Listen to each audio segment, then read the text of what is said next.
If you have hunger in certain areas, you will see migration. If there is a sudden drought or floods, communities do have to move because it is about survival, right?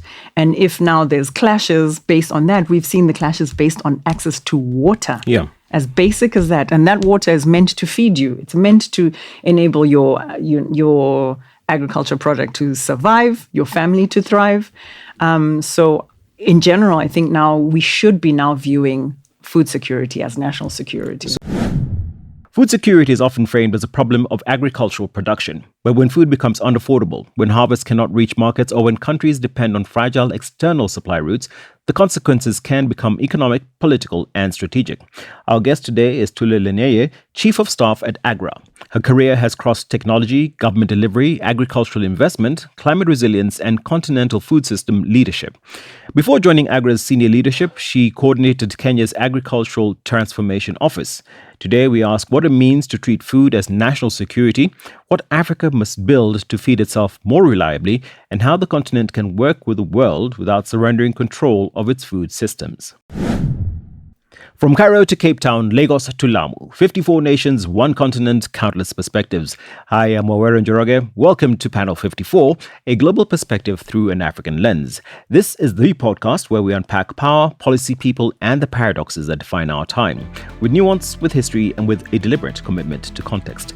This isn't punditry, it's perspective. It's not a briefing, it's a reframing, and it starts right here.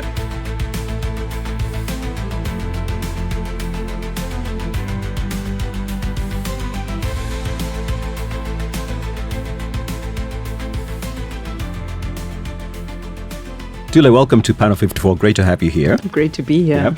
Yeah. Let me begin with your own journey first, right? Your career has crossed basically technology. You've worked with government delivery. You've looked at investment as well as food system leadership. So what was the moment when agriculture stopped looking like one development sector among many and became for you a strategic question about Africa's future?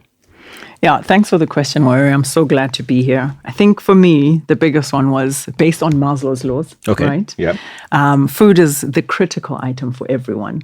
Whether you're wealthy or struggling on the land, but we, as Africa, we didn't seem to focus on it as something that made sense as an investment. Right. We looked at it as more as a dependency for small scale farmers. And so for me, it was that transition from how do we move farmers out of, the day-to-day subsistence into poverty alleviation and then thriving. Okay.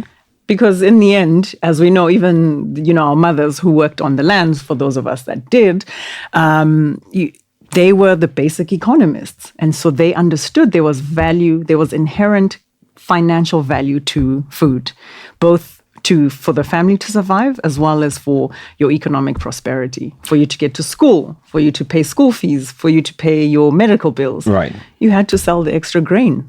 So why are we only catching up with that now in terms of saying, okay, fine, Africa's future is not necessarily written in stone, but what we're looking at is why has that now become such a prevalent point, as opposed to why didn't we catch up with it a couple of decades ago? Yeah, no, I think it's because of the shocks that we've seen, right? From COVID, right. Borders closed. Okay. So we couldn't trade anymore. Okay. And so now we had to start looking inward. That's the relative newness of it. The continued shocks where the Ukraine war started, and where people hadn't realized that a lot of our main grain supply actually comes from a small country in the bulk straits. Right. Right? Okay. And so, governments now started looking at it, agriculture as more of a development and security need rather than just a dependency need. Because we always looked at large-scale farmers. That's the important ones. But the small-scale farmers, we continue to give them handouts and they remain dependent. Okay. I'm going to look at the Pan-African aspect a bit later on in terms of being able to actually feed the rest of the world. Yeah. For now, you have seen agriculture policy from inside government and from institutions working alongside it as well. Yeah. So what separates a strategy that reads well in a cabinet paper, right, from one that a farmer actually gets to experience? Honestly, political goodwill. Okay.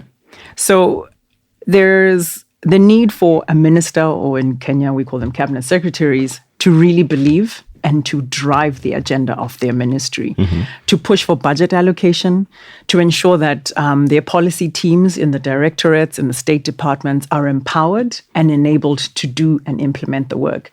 And working with communities. I mean, agriculture is a community activity. Yeah. And so if, for example, leadership on the ground, the chiefs, maybe a cooperative leader is not bought in, your policy definitely will fail. But then you also need government inside, the machine of government to believe that this is something that we need to do. For example, in the early 2020s, we moved our subsidies from just buying fertilizer and handing over to farmers to now, implementing an e-voucher. Okay. Part of it was it created transparency, and then it also made sure that it was more accessible. Yeah. It also brought in private sector. Okay. Now, this is an important piece. Government cannot be all and end all for everybody with regards to how we ensure the development and sustained growth of these activities. Okay. So the subsidy meant, one, farmers had to put some skin in the game. So you put in 20% of the value of the goods that you were going to buy. Government then provided a security in a fund that was put aside, and we would then pay the suppliers of seeds, fertilizers, pesticides that were part of the package within the subsidy. And it also meant that small scale, or what we call agro-vets in Kenya, or agro-dealers, had to be a network of them who were trained, who were capacitated, who were provided with these inputs at either on commission or as, I can't remember what the word is, it's just slipped my mind, but as stock that they would then on-sell and, of course, account for, which we would then pay against. E-voucher is interesting. I'm going to come back. There's an aspect of technology I want to touch on in just a bit. So you talk about this aspect of driving the agenda. Yeah. And not only from a government side of things. Yeah. But if we look at the whole ecosystem as well, where does the implementation actually then commonly tend to break down, right? Is it from a position of authority, the coordination aspect, budgets, or accountability? I think it's all of it. Oh. Honestly, delivery is unglamorous. You have to put in the work. You have to build institutions. You have to put in the budget. You have to get departments of finance, ministries of finance to allocate you the budget, and you have to fight for that budget. Right. Because it's not like the money is just a free-for-all. It has to illustrate there's a return on investment. Now, for government or for institutions like national institutions, return on investment is that in the end, it's done what it's supposed to do. Right. They don't make the money back. No. Well, maybe in taxes, hopefully. A little bit. Yeah. So you need to also, and public needs to be able to hold those institutions accountable. Okay, fine. Something that's very close to your heart. Yeah. With regards to food security. Yeah. Right. I want to test the language we tend to use. Okay. When does food shortage or price shortage or price stocks can drive inflation, public health issues, migration, and political unrest, right? When you put that together, right? So again, food shortages, price shocks, migration, political unrest. At what point does food security become a national security responsibility rather than primarily an agricultural one? I think as soon as all those things happen, right? If you look at some of the challenges we're seeing in the world about the current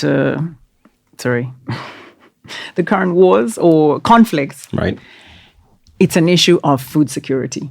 So there's been a shift in the ecosystem, in certain sectors of the ecosystem, that national security is food security or food security is national security.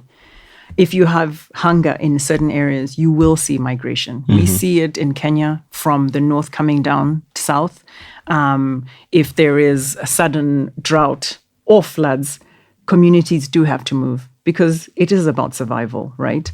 And if now there's clashes based on that, we've seen the clashes based on access to water. Yeah. As basic as that. And that water is meant to feed you. It's meant to enable your agriculture product to survive, your family to thrive. So in general, I think now we should be now viewing food security as national security. So what would change if governments actually did assess food security alongside the likes of energy, health, and critical infrastructure?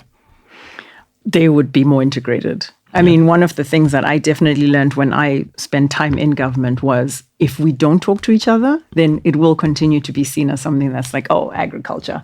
Those are the... It's periphery. It's periphery, right? Those people with their maize and their potatoes. Exactly. Whereas in a lot of countries, especially those that have the cash crops, it makes up about 30% of your GDP. Wow. Okay. Right? Yeah. So, for example, Kenya, tea and coffee, 30% of our GDP.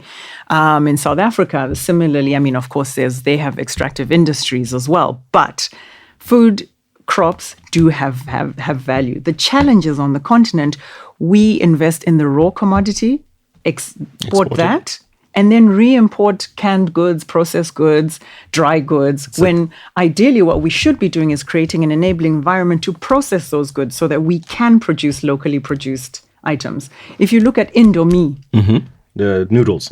Yes. That durum wheat came from Africa, went somewhere else, Turkey, was sent back as Indomie noodles. There's a phrase I like to use. We export hope and import refined disappointment. Yes, basically, yeah. That's a good one. Right. It's quite sad, but it's true. An FAO-led regional assessment published in April 2026 estimated that more than 1 billion Africans were unable to afford a healthy diet, right? Yeah. Healthy diet Yeah. in 2024. Let us work on the basis that calories are actually available, but nutritious food remains beyond the reach of most households. Is that food security, or is that the absence of famine? I think it's just the absence of famine. That's it. Yeah. Yeah? Look, we focus on growing non-nutritional, and okay, they are nutritional to some extent, but we look at calories like you've just highlighted. The calories of rice and wheat and maize are much higher, but in volume, right? If you grew sorghum, millet, cassava, yellow flesh, sweet potato, much more calorie-dense foods, we would certainly be seeing a difference in the absence. It would not be starvation and famine. You would then have nutritional outcomes as well, positive nutritional outcomes. The challenge is, we have inherited a system of monocropping larger crops, which are much easier to process. So an ear of maize, right? Okay, sorry. Yeah. Yeah, no, don't worry. I was also saying an ear of maize is much easier to process, but that's also because the industrial complex has been set up that way. Exactly. Right? Yeah. Whereas a sheaf of sorghum and millet, the grains are much smaller. So you have to change how you mill those items, right? And so it's also about the investment, the cost to do it. That makes sense. Yeah. I'll give you this. I've never had a cassava burger. Exactly. All right. So, but it tastes. Yeah, I'm just arguing that. No, but it's also because a beef burger is not as nutritious as something like cassava, but it tastes so much better. It does taste good. I mean, and no one's saying that we shouldn't have meat and we shouldn't continue to have wheat-based product or maize products. I think it's just the breadth of availability. Okay. We can do intercropping. Yeah. It's no longer taught. It's almost like now it's novel. But really, intercropping is just making sure that you have multiple number of crops that, one, help fix your soil. So you can be growing maize and also growing legumes. That's nitrogen fixing, but you also now have the nutritional outcomes when it comes to harvest. Now you're moving into the area of ARR and RED Plus, and that's climate conversation. We'll have that at a different day. If I was to put to you that food security food sovereignty, right, cannot mean every country producing everything it consumes. Yeah. Right? You had touched on that slightly. Yeah. But what does resilience balance of domestic production, regional trade, and diversified imports and strategic reserves actually look like? Okay. This is one of my pet discussions. Have at it. I do not believe in food sovereignty. Okay. I believe in food security. Okay. Food security is, and I've just given the example, a country is good at or has a comparative advantage in a cash crop. You process your cash crop, you sell the cash crop, you buy the food product. Nigeria has the right microclimate to produce rice that would be enough to feed itself plus West Africa in the ECOWAS region. You just have to believe that this is worth it for us, right? Believe. Right. And then you can import the other items because you've sold the rice to Ghana which is better at producing, let's say, cassava because it has much more marshes, or it is better at producing meat.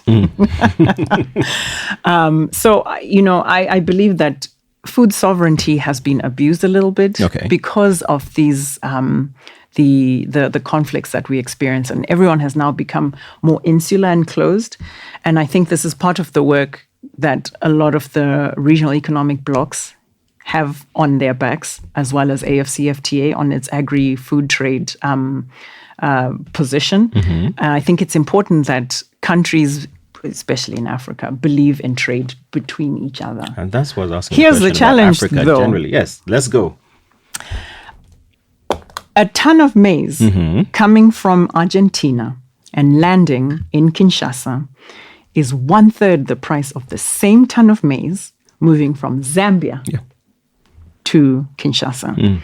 So how do we get rid of that extra $600 in movement costs? It's mostly in, one, the amount of time it takes to cross the borders. The roads, the double handling. So sometimes, like for example, out of Zambia, the rail still works. So it'll be wagoned in up until the border and then moved into trucks. So now it's double handled. The roads, there's potential breakdowns, and also on the road you can only carry 30 tons per truckload, right? So it's much less efficient, and this increases the cost. And so in comes the food trade corridors. This is the work, for example, that DFC and MCC under the US Africa Leadership Summit, where they had agreed that, there should be a work on these corridors. Now, they were called trade corridors. We have worked on them becoming food corridors. Because along the same infrastructure, you can start putting in silos. You can put larger farms. You can work with the communities to produce, to sell for export into other countries. All right. Let's shift gears. What must Africa build? And this is infrastructure, right? Yeah, the African Union's Kampala strategy aims to mobilize $100 billion, right? Increase agri-food output by 45%, triple intra-Africa trade in agricultural foods, and half post-harvest losses by 2035, right? Yet, the AU also acknowledged that no country was on track to meet the previous Malabo targets, right? What has to change this time so that Kampala survives contact with national budgets, institutions, and political cycles?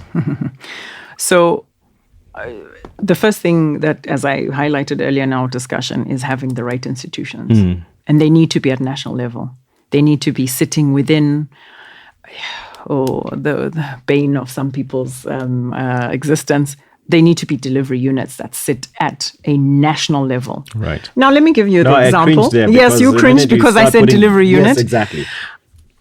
Think of the Agriculture Transformation Agency in Ethiopia. Supported by the president, but it cut across many ministries. Right. Did it have its challenges? Absolutely. Right. But it attracted the right talent. One, it had the political will, and it also had the budget allocation.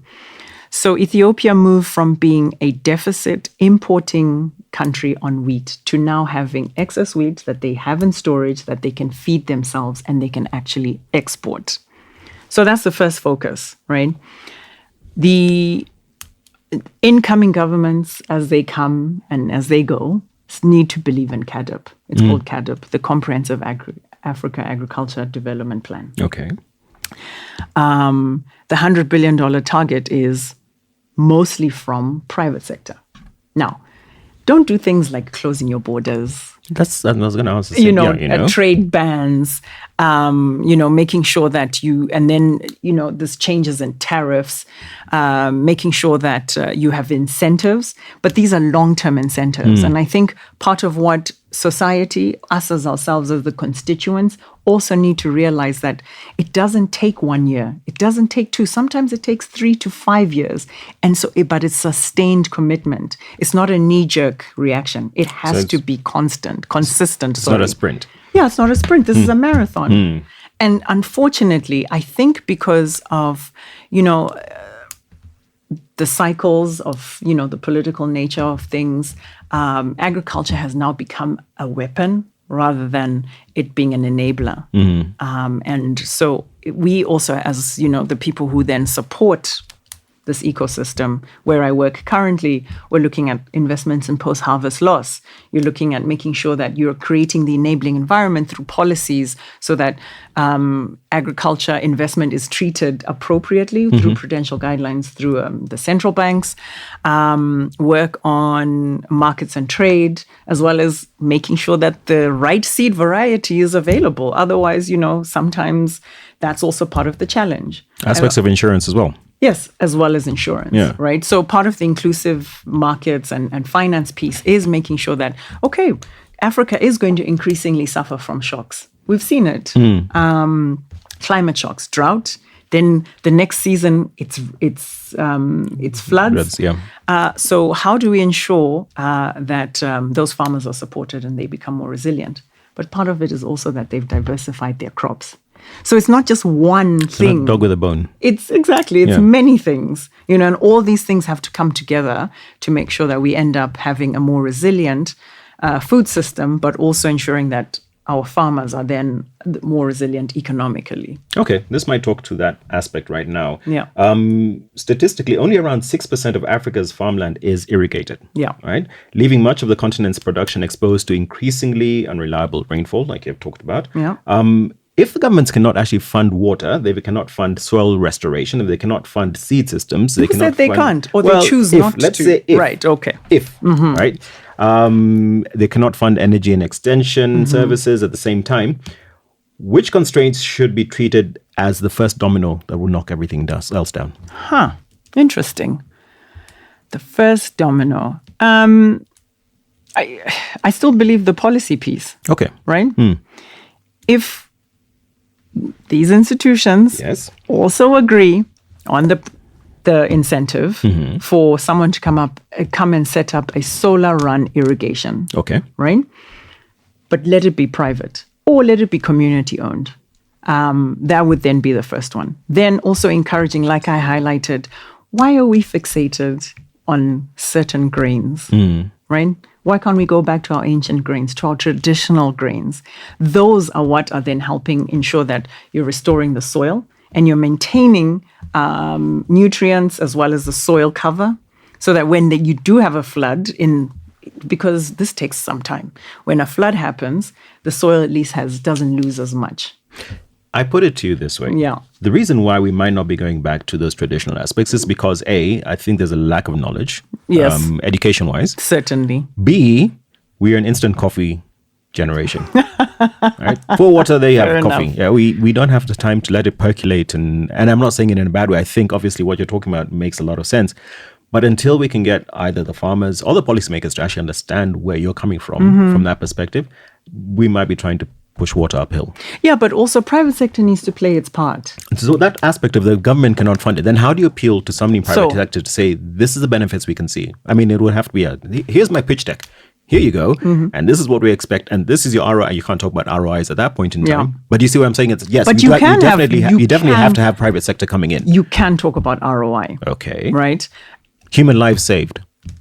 Okay, so that's one side of things. Okay. And then philanthropy will certainly lean in, for example. And that is the beauty of having what I call the 4P models, which is public, private, and philanthropy working together. Okay. Right?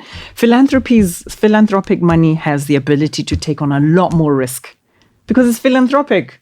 We are trying to make sure that we catalyze something that's going to have a big impact, right? So working with larger companies or FMCGs or CPGs, which is consumer packaged goods companies, because like you said, we're an instant coffee generation. Absolutely. Right? Even our porridge of late, people want to be able to say, I put the meal in, I poured the hot water, I waited, I stirred it, and now I have porridge. Yeah. Right?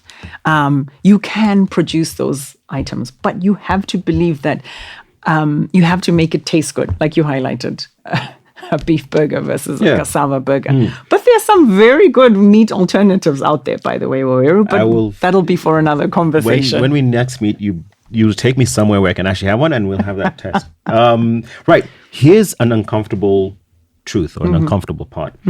Food can be produced and still never reach the person who actually needs it. I think you talked about this slightly. Yeah. The World Bank estimates that 37% of locally produced food in Africa is lost in transit. Yes. Right?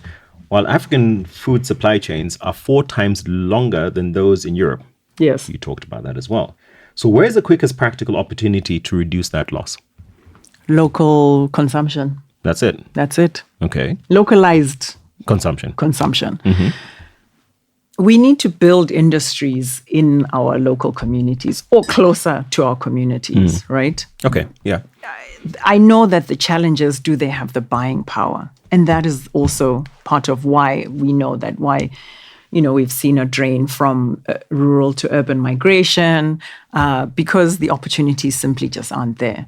But in some of the work that we've been doing in countries like Burkina Faso, where we've invested or supported. Let me not just say we're the ones who invested. Where we've supported entities set up their milling and their drying entities. We've seen that a local economy has grown around that. Right. And so then you need to make sure that there's the productive use of renewable energies there, the distributed energy, as we were just talking about, making sure that they have the electricity to do that, as well as the drying facilities, post-harvest loss, that's part of it. Yeah. As we hear, we lose 40% of our potatoes here in Kenya, but that's a handling issue as well. So from when you remove the tuber from the ground, do you have a market? How do we make sure that we've incentivized or made sure that markets are available for people to buy the product closer to the farmer than having to travel the many kilometers? So you could then include aspects of school feeding programs. You've got schools, you've got hospitals, okay. Institutional feeding, yeah, exactly. Prisons. Well, it's a big thing. No, agreed, Yeah. and security services as well could be encompassed in that. And security services, could be encompassed in all of that. I mean, we've seen in some countries, I won't name them, have also invested, the defense side being food secure for themselves. Right. So investing in farms, investing in like the processing, making sure that the food is available, but also working with local farmers to supply the military complex, which is actually very important because it's also part of how you then secure the area, and it's about also national security. Okay. Let's go back. Shine the spotlight back on you. Yeah. Now, you have helped governments develop agricultural investment compacts. Yes. Right. Representing more than $5 billion in opportunities. Yeah. Right. What makes an agricultural project genuinely investable without simply transferring commercial and climate risk back onto the farmer? That's an interesting way to position the question. Like I said, a government has to be willing, right? So in Rwanda, for example, one of the projects that I helped package was on an irrigation program. Okay. And it's just making sure the land tenure is secure. Okay. Yeah. Right? Because no investor is going to say, I'll put in $200 million, but I'm very insecure in my contracting or what's the security around the $200 million investment, making sure that you don't change halfway through. Yeah. Right? So consistency, policy consistency, contractual consistency. Can I hold you accountable? And then also support from the communities. I mean, we've seen it here in Kenya as an example where a large investor comes in, but the community is not involved. They start stealing your fence poles, or sabotaging activities. And I think that's part of the challenge or one of the warnings for investors who are looking to come to Africa. You shouldn't look at it as, I've talked to government has given me the right to access this land. You have to also work with the community. Is there a policy paper in place that talks about, for example, if you look at additionality, in terms of people who come and say, okay, fine, we're going to put up a solar plant or we're going to put a geothermal here. So what are you doing in terms of, if these people are farmers, where are the cattle feeds, where's the possibly a small hospital, that kind of thing? Shouldn't there be a policy paper that says, here's a checklist of things that we would like? Ideally. Not that you must have, but these would favor you better as looking in terms of how investment is, and you're looking after the people in the community. Yeah, I think does one exist? Can't be enshrined in law yet. Yeah. But conditions precedent in your contract or your investment. Making sure that we're looking at investors who also care about, care is a strong word, but they must be able to see the return on investment on working with the community. Okay, that makes sense. Yeah. Do you see what I mean? Yeah. So I'm putting in $200 million. I don't want to lose that money. So how do I basically insure it? It's actually a small price to pay. It's a very low insurance threshold for you to work with communities. Does it take a little longer? Yes. Can there be resistance? Absolutely. Yeah. But I think finding the right champions, people who you work with, and being genuine about it's not an extractive partnership only. It's an actual partnership. Yeah. Okay. Technology. Yeah. Right. So we often talk about digital agriculture as though technology is automatically transformative. Right. As extension services, payments, traceability, satellite monitoring, and artificial intelligence become embedded in farming. Yeah. What principles should govern ownership of the platforms and the data generated by the farmers themselves? This is an ongoing debate. Okay. I think it's kind of new. It's still nascent. And I don't think anyone really has the answer yet. Okay. A lot of people say public, government should own that data. Exactly. And so a lot I of cringe once again. Exactly. And private individuals are like, but wait a minute, it's my data. Thank you. Yeah. Right. But what does that mean? Do you know where your data goes to when you log into Facebook, into Instagram, into all these many platforms that we are now currently using? I think just understanding that your data won't be abused and that there is a mechanism to protect, especially, for example, younger people on their data. But what does that look like for agriculture? There is no reason why we should. The data is already out there. But then, should we then have some ability to control who uses our data and how they use it? Yes. Right. So is it a seed company that's trying to push a harmful hybrid that could impact your, your seed ecosystem? Absolutely. But is it an insurance company that has, availability of the satellite data, your production cycles, the water, hydrology, etc., to then be able to provide you the right insurance product should you have a shock? Absolutely. Yeah. So it's just figuring out the use cases and what they're used for and how they support our farmers and our food security and food production capabilities. Okay. Yeah. Take us into a fragile or conflict-affected state, right, where farmers have been displaced, right? Markets are broken down, and insecurity still prevents normal planting and movement. How do you rebuild a food system while the conditions like that have left the damage and are still present? Yeah. One of the programs, I think, WFP, plugging WFP, have been working on is in resilience. Okay. And they've been working with refugee communities, or let's call them displaced. Okay. Displaced communities. And how do they then, we're a community, we are living in a certain space. How do they get supported to then produce bare minimum food, like vegetables, just to start showing some level of consistency and availability of nutritious food? It's not an easy move because will they ever rebuild those communities? Not likely, not in the same way that they were before. Okay. It is now to then look at what's the new opportunity they have for some level of self-sufficiency or dignity, actually. Okay. Yeah. Because I don't think self-sufficiency will be reached in those communities, but like a level of dignity. I've actually seen it in Uganda. I think it's in Masinde, where the displaced communities have actually been, and there it is, again, a willing government to give you access to the land, to build, to rebuild some semblance of community. Right. And they've started growing maize there, Okay. which they're selling back to WFP. Willing seller, willing buyer. Exactly. No, but the WFP are the ones who actually took the initiative to actually do it. And Yes. they will buy the maize back. Yes. Okay. And that's the kind of initiatives that we need to applaud. Exactly. And actually put more highlights on, actually. True. Right. I'm going to pan out again. I want to look at This thing about borders is really getting on my nerves. Oh, But okay, right. fine. So let us examine the border as part of the food system. Okay. Right. The Kampala strategy wants Africa to triple inter-Africa agriculture by 2035, as we mentioned.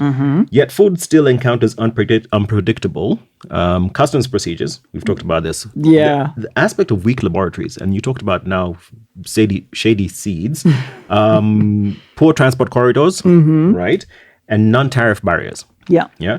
What must change for regional trade to become a genuine instrument of food security? We call it harmonization. Okay. So, EAC, actually, let me not use them. The best one is SADC. Okay. They have a common framework on harmonization on pharmaceutical trade or pharmaceutical evaluations. Similarly, we need to have the same for food. Okay. We have it in certificates of origin. I think that's what they're called. Yes. Right? Yeah. In the certificate of origin, if a product is grown out of Mozambique, because it's part of SADC, their SPS certificate, which is the phytosanitary certificate to say that it's free of weevils and all sorts, Right. must be accepted across the 5 countries that have signed that treaty. Right. The challenge with this is that everyone has to agree. And you then have to have invested in your institution. To bring everybody to the same level the where they same can actually level. agree. Yeah. Or that, okay, we understand Mozambique is at level 1, Malawi is at level 2, South Africa is level 5, Zimbabwe is level 4. What then do we then say is bare minimum can be traded? Okay. Right. And generally that's what has been working. That's what I've seen. Okay. Now, they then have to now ratify for AFCFTA. That's 54 different countries. But, I think if we could then agree on a common framework, like, with the REX, SADC has done this, COMESA have done that, EAC, ECOWAS, etc. How do we then say what's the bare minimum? Yeah. Okay. Start there. Yeah. I think At least- our ambition at is least start. At least start. Okay, yeah. We've gone so far. I know that there's a North Star, and it's important to have a North Star, but we're not even on the road yet. So can we at least start? Presents a bit of a challenge if you're not on the road yet. Yes. So would regional grain and agricultural input reserves strengthen resilience or simply reproduce national inefficiencies at a much larger scale? Okay. I mean, it depends on how those silos are run and managed. Can it increase inefficiencies? Potentially. But I think, honestly, just like I said, let's start. Yeah. Start and see what happens. I've used this many a time. Muhammad Ali. Was it Muhammad Ali? You don't need to see the top of the stairs. All you have to do is take that first step. Yes.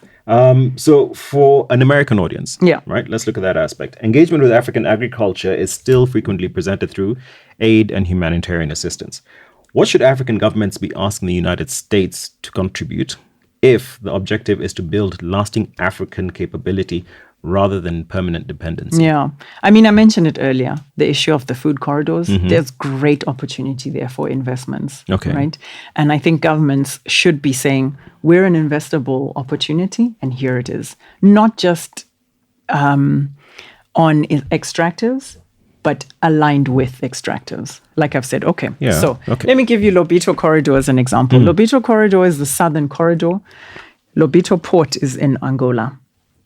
Cuts through into Zambia, and then it's supposed to go across into Mozambique. Now, so I've missed out the 2 countries in the middle there because they're not really seen as part of Lobito problem. Corridor. I was wondering which geography you went through. No, but okay, no. yeah. There's Zim and Yeah. Namibia, and but the biggest reason why they set up Lobito Corridor was for extractives, oil, gold, chrome. Right. Because across Angola and Zambia, there's quite a bit of those deposits, right? Yeah, to varying degrees, of course, Zambia doesn't have oil. So let's just say it's for extractives. Now, along those corridors will be mining communities. Those are communities that need to eat. Along those corridors is also going to be larger FMCGs that need, not want, need inputs, right, into their processing plants. So how do we then say, alongside that investment on infrastructure, we can put in additional investments on silos, on larger production opportunities, on processing, on packaging, so that you can say it's a local product. Well, let me not use open inverted I know commas. what you mean, yeah. Yeah, it's localized product, but it's for those communities. So, how are the West Wales built? The railway line came in. Exactly. And the community started building up along that. Right. Commercial railroad. Yeah. Okay. So, I don't know why I'm thinking Wild West. I'm just No, picturing it's this Wild. no, it is very Wild West ideology, in a way. But that's exactly what it is. If it's at a point where through certain countries, you don't have that infrastructure, and that is why there's been no investment. Now this infrastructure is laid. It shouldn't just be about the one sector, mining. Yeah, exactly. It can encompass everything. Well, as much as possible. For me, okay, fine. My issue is this aspect of, yes, what if you have EAC, you have SADC, you have all those kind of things. But invariably, the powers that be are always me, myself, and I. Yes. There's no global or Pan-African outlook in terms of saying, yes, food security is so critical that we would then want to coalesce together and say, this is what we'd like to have. Yeah. Even if we came together as a pact and said, as a pact, we would say Africa-wide, these are the minimum standards in terms of what we'd like, and these are the investments we wanted to make. But no, okay. I suppose people have different needs at different times. Exactly. That's the problem. You've just answered your own question, and that's what I was going to say. I should be interviewing myself. Yes. Right. Each country is at a different stage in its development and each of its needs, right? But we're seeing that sometimes there'll be a settlement after your initial getting into office. Yeah. Use that time based on, we saw it in Zambia. There was a move away from just producing maize for Zambian consumption, and now it was, let's produce enough. It was implicit, let me say that. It wasn't actually explicit. But they produced enough that it was, okay, we'll open our borders and we can sell the maize. Yeah. They sold to Zimbabwe, they sold to Kenya, they sold to Tanzania, who then on-sold to Kenya. Exactly. Yep. But, and I think just being able to take advantage of where you are in, your food production capabilities is so important. You should be benchmarking then from that perspective. We're going to, through CADIP, it's one of the things that are supposed to be done in the biannual review that they do. I think it's 50 metrics that are then assessed across all the countries. There are 2 countries that have kind of moved forward, but 2 out of 54 is not a great percentage, right? So it's figuring out what makes sense. And that's why I was saying, I think what I appreciate about this it's called the Kampala Declaration, is that it's now more about investment. Okay. So before it used to be about food security and food production, which meant the refocus on the rice, maize, wheat. No, how about investment in food systems or agricultural capabilities so that we then prosper? Okay. That makes a lot of sense. Yeah. So from that perspective, then, what non-negotiable principles should govern every external agricultural partnership, whether it's with the United States, Europe, China, or the Gulf? I think it should be less extractive. Okay.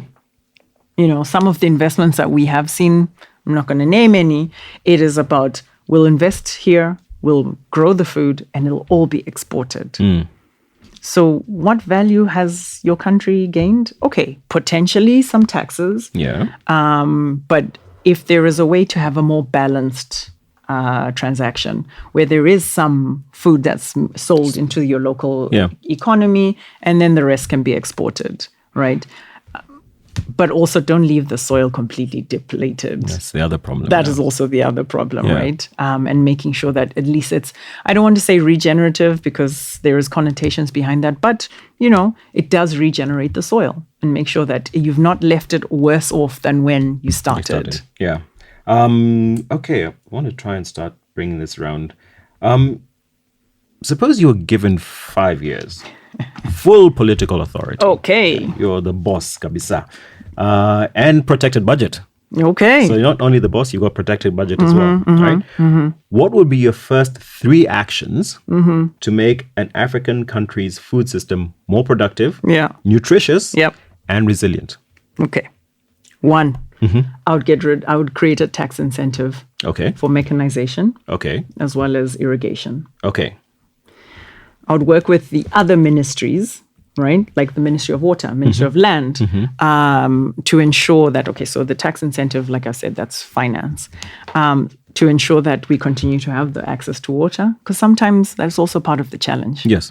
Ministry of Agriculture will say, we want to irrigate this land, and Ministry of Water comes and says, you don't have rights to draw down this water. So that's one of the other things. The last one, I think, is particularly I would work with private sector. Okay. Because government come and go. Like you said, it's 5 years, right? And it's a cycle, and then you got somebody else who's like, yeah, that's not my agenda. It's not part of my agenda. It's not part of my agenda. Work with private sector. Set up hub and spoke models where you have your large farm, but you work with the small scale farmers. Nice. Okay. Let's give an example. A shout out to Bidco. Here's another one. Looking to then say, how do we source more oil seeds locally? Now, if I have an incentivized, now you're saying me as government, right? Or as the minister? Yes, as a minister of this land. Have an incentivized a company to set up the farm because it's hard to get the seeds. It's expensive to, because of the taxes. I won't do it. No. Why should I? No. What's the return on investment? It's much easier for me to bring in a barge of semi-processed oil that then gets properly refined in my country, Zamunda, and then creates this cooking oil, right? Whereas I could let's have one large farm, and then all the small-scale farmers around are trained on their extension. They're provided the right seeds. But also, we work with the community leaders for no side marketing, because that's also part of the challenge. Large companies say, you know what? We gave these guys seed. We gave them the fertilizer. But I didn't get the product because they side marketed. Yeah. Right? Well, money talks. Money talks, exactly. Yeah. And the other one walks. Yeah, exactly. But also, as government, I would then also put in a guarantee. Thank you. Because then, once there's a guarantee... That's what I was working... That's what you were hoping to get to. That would be my last one, is the guarantee to then support. If there is, you may need some social protections as well, right? Of course, so why side marketing happens is your corn is almost right? You have an unscrupulous trade person who's like, okay, let me stick with my oil example. I will buy a green seed rather than the seed now fully matured, but at 30%. But that's because I'm now desperate as a farmer because my child is unwell or that I need to pay school fees. Exactly. So that's part of that social infrastructure that also sort of needs to be there because it doesn't work in a vacuum. And that's why people side market. They need the money straight away. It's usually for an emergency. When we've done any interviews or surveys on farmers, it's not because they were like, I'm going to make more money. They were getting 30 cents on the dollar of what they were expecting, but they suddenly have an emergency and there's no social protection. It's called the hustle. It's called the hustle. It's that's one side of it. The hustle. Well, living life on life's terms, that's a problem. Right. Yeah. Yeah. Well, it's not a problem, but it is the reality that we face. Yeah. All right. Let me bring this home. So we have talked about state capacity. Yeah. We've talked about affordability. We've talked about water. We've talked about infrastructure. We've talked about investment technology as well. Yeah. Investment and technology. And technology, actually. We've talked about regional trade. Yeah. And the meaning of sovereignty. Yes. At least your version of what it's not. Yeah, what it shouldn't be. Okay, fine. Because food sovereignty came out of the EU. If you look back to COVID, that's when that started coming out, food sovereignty. And it was partially about being very insular. Whereas it's let me say it's un-African. No. Right? But in terms of sometimes our political leadership, they do move towards that. Whereas, if we think about Ubuntu, it's working together. Yeah. I am because you are. Yeah. And, figuring out that, okay, fine. Some countries have oil. We don't. Zamunda doesn't. How do we? Yeah. But we have seeds. But we have seeds. Yeah. And we can produce the best cassava and the best oil seeds out there. And the best cassava burgers. Exactly. Cassava burgers, man. Don't knock them until you try them. But I see what you mean now. I completely understand where you're coming from. So let me close by asking, given all that we've discussed, I want you to complete this one sentence. Oh, dear. All right. Africa will become food secure on its own terms when... ... Oh, dear. When we work together. Simple. That's it. That's it. I mean, look. It's not that we're working at cross purposes, though. It's We not like we're trying kind to of sabotage each other. Well, not so much. I mean, I don't think sabotage is the right word. It might be a bit strong, yes. Yes, it is a bit strong. But we do get, like I said, we get insular. Okay. There was a moment where there was a drought, then a flood in Malawi and Mozambique. Zambia had not been affected, and it had a bumper harvest, as they say. So they had a lot of maize.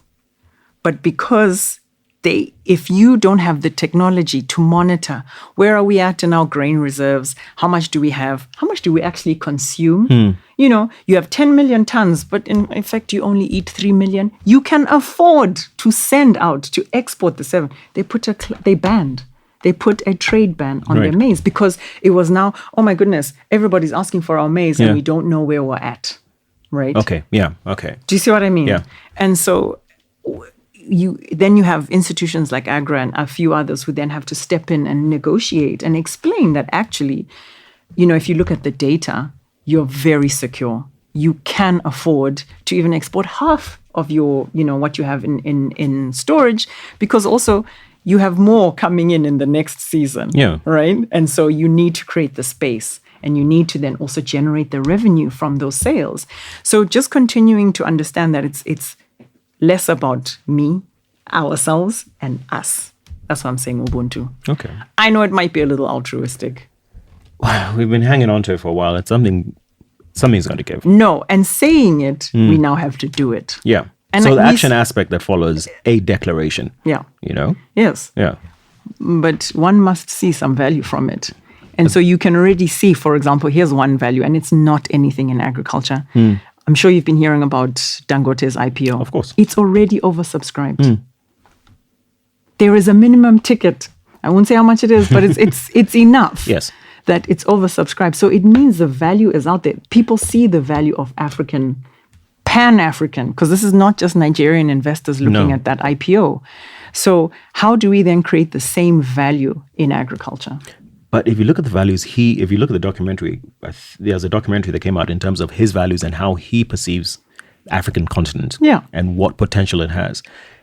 If you could then translate that to everybody else, or all other leaders and policymakers and governments thinking like that, this is one individual. Yes. A private one again. Private. So we should make... I was going to say something else. I know, trouble, but I can't. Privatize Zamunda. Yeah. Yes. Basically. Treat it like a PLC. It's true. You know? It's so true. I think so. If we started thinking of things about in the aspects of return on investment, and the return on investment is not just financial. Of course not. There has to be a social element, because that's what public institutions are there to do as well. Because we know that there are some unscrupulous private, you know, and people, there's a trust deficit, et cetera, gold scandals and likes. Yes. Okay. Exactly. You know? But thinking of a gold scandal, actually, if you then go and watch that, two of those investors, let me call them investors, exactly, are investing in a large farm in Southern Africa. Okay. So they realize the value of agriculture. There is inherent value in what they call green gold. So it's important for us to then also see it in that way. In time. No. Not in time. We don't have the time. You see, now you're jumping again. You're going to instant coffee now, aren't you? Thule, I'd like to say thank you so much. We have to bring it to an end there, but it's been a riveting conversation, and I'm hoping we'll have a chance to talk about this again. I hope so too. Yeah. I hope in the next one it'll be, like you highlighted, maybe some of deep diving in some of the areas like on tech. Happy to do so. And investable opportunities. All right. Cool. Thanks so much, Royer. No worries. Today's conversation reminds us that food security cannot be measured by the size of a harvest alone. Food must be produced, but it must also survive the journey to market, remain affordable, and provide the nutrition people need. That requires water, energy, roads, storage, finance, technology, and institutions capable of working together. Food sovereignty does not require isolation from the world. It requires knowing where dependence creates vulnerability, strengthening regional supply chains, and ensuring that international partnerships leave African farmers, businesses, and institutions more capable than they found them. Africa already has strategies and ambitious targets. The real test is whether they can be translated into budgets, infrastructure, accountable delivery, and food that people can actually afford to eat. You've been listening to Panel 54, where we rethink the world one African perspective at a time. If it made you pause, reflect, or reframe, share it, start a conversation, and tag us in. Find us on our social media handles at Panel54Pod and your favorite streaming platform. And don't forget to subscribe so you never miss an episode. Until next time, stay curious, stay grounded, and keep the lens clear. Panel 54, a global perspective through an African lens.